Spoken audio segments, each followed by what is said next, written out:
à l'exercice numéro 3.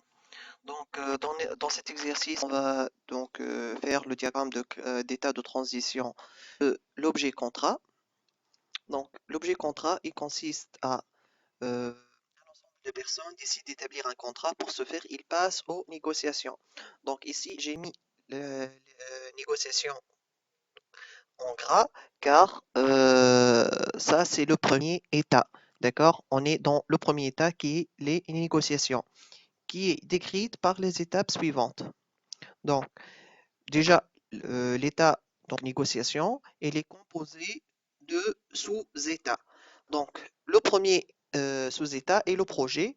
Ensuite, le deuxième sous-état, c'est le pré-accord. Donc, les personnes, ils vont entrer en négociation.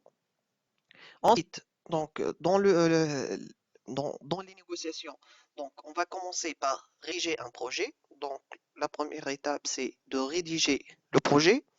Le contrat est ensuite accepté par les parties et bien ce qu'on appelle préaccord.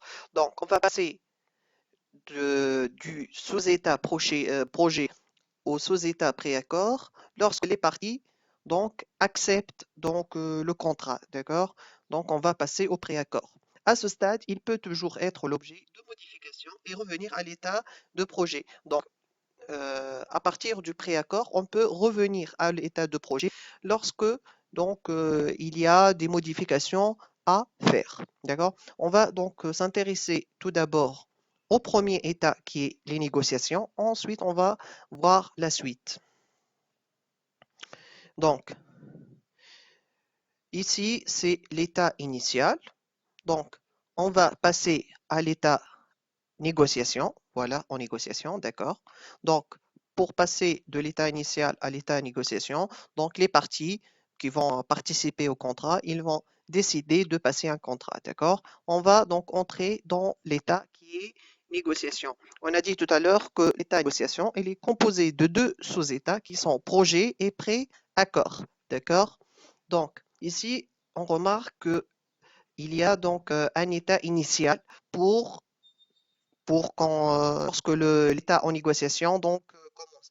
Ça, c'est facultatif. On peut l'enlever comme dans l'exercice précédent pour passer de l'état débranché à l'état branché. On n'a pas eu besoin d'un état initial ici, donc euh, au début de l'état branché. C'est facultatif. On peut le mettre et on peut donc l'enlever. Mais il vaudrait mieux le mettre d'abord pour dire que l'état négociation, il commence ici, d'accord?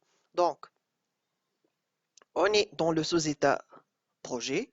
Pour passer au pré-accord, il faut que les personnes se mettent d'accord sur les termes du contrat, d'accord?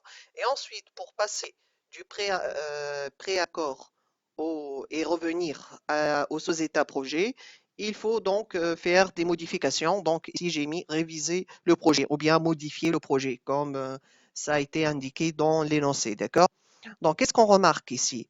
Donc, lorsqu'il y a l'événement réviser le projet, d'accord? Lorsqu'il y a donc on peut être dans le projet, mais cet événement-là se déclenche lorsqu'il y a une révision du projet, d'accord? Lorsqu'on va réviser le projet, l'activité qui va se faire, c'est modifier les termes de projet. Ça veut dire, on va donc modifier donc les termes de notre contrat, d'accord?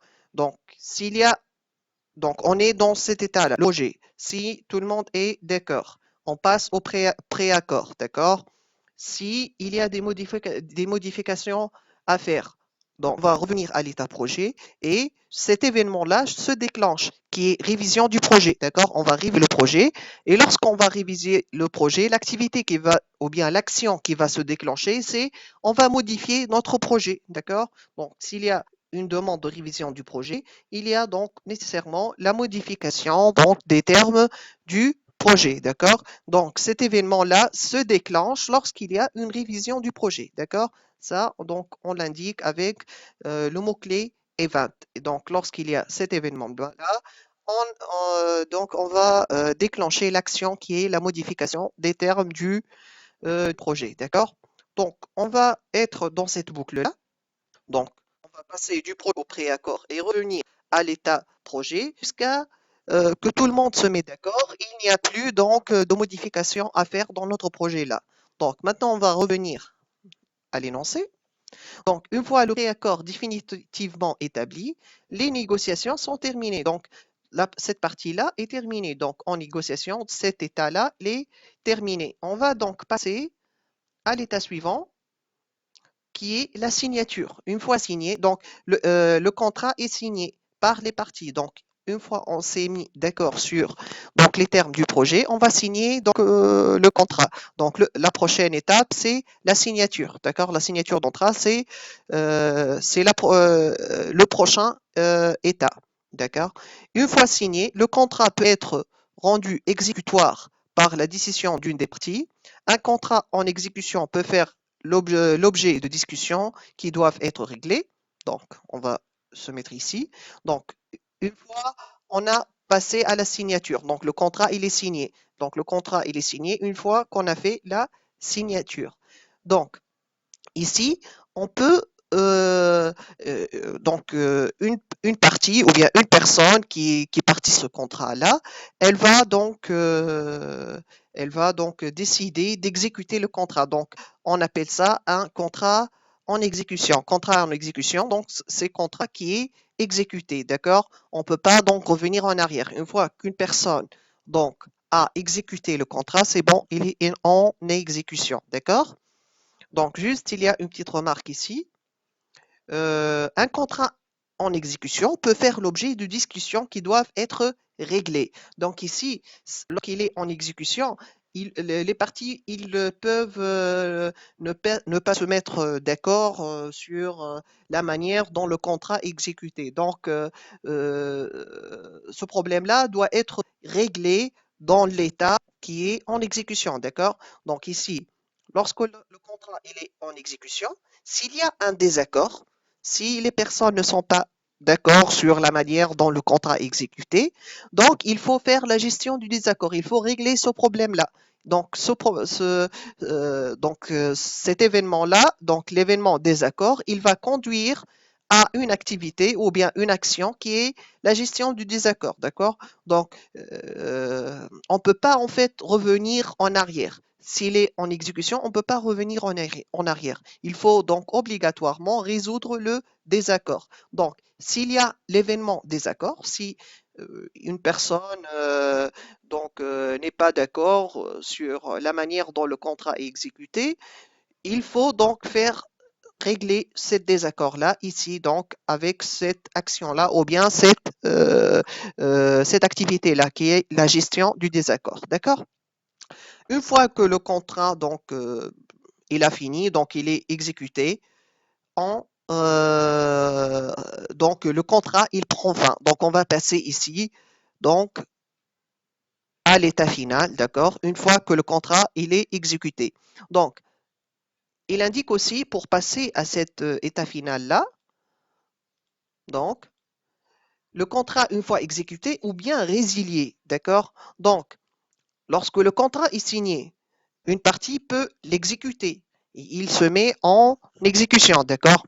Ou bien une partie peut résilier le contrat. Donc, elle dit donc c'est bon, je ne vais pas exécuter le contrat, donc je vais résilier le contrat, je vais annuler le contrat. Et ici, on passe donc à l'état final, donc qui est représenté par les deux cercles, d'accord? Donc, pour passer à cet état-là, soit on exécute le contrat, soit donc on exécute le contrat et il prend fin ici, soit lorsqu'il est signé, une partie peut résilier le contrat et le contrat donc il prend automatiquement fin. Aussi pour passer à cet état-là, et donc ce n'est pas indiqué donc dans l'énoncé, mais on peut le déduire. Si les négociations échouent, si les participants, donc les personnes qui sont concernées par le contrat, ne se mettent pas d'accord au niveau des négociations, on peut donc annuler les négociations et le contrat, donc il n'y a pas de contrat, donc le contrat prend fin, donc et négociation avortée, c'est-à-dire négociation annulée. Donc, et notre contrat, il va prendre fin. D'accord? Donc, ça a été donc l'explication de notre TD. Si vous avez des questions, vous pouvez me les envoyer sur l'email. S'il y a éventuellement donc plusieurs questions, on peut en fait faire une session live sur Hangout pour expliquer donc les, les différents problèmes que vous allez rencontrer éventuellement. D'accord? Merci de votre attention.